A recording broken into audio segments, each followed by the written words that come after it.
அவை அந்த சகோதர பாசம் உங்கள் நினைவுக்கு வந்து உண்மையில் கண்ணீர் கலங்கி கண்ணீர் வந்து அழுதீர்களா? அப்போ தெரியலங்க, படம் பார்க்குறப்போ கொஞ்சம் அழுதுங்க. அடடா, அந்த எங்கள் நடிகர்கள் அப்படி நடிச்சாங்க. நடிப்பை பார்த்து சிவாஜி ரொம்ப நல்லா.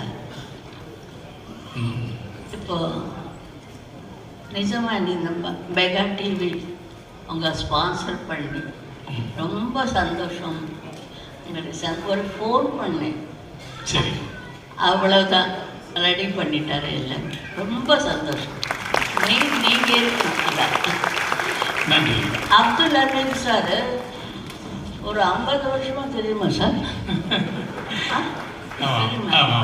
நிச்சயமாக உங்களுக்கு ஒரு மாலை போடணுமே. நான் அது போடும். நீங்கள் சொன்ன வார்த்தையே ஒரு மாலையாக என் கழுத்தில். இல்லை, அந்த மாலை நீங்கள் சிலோ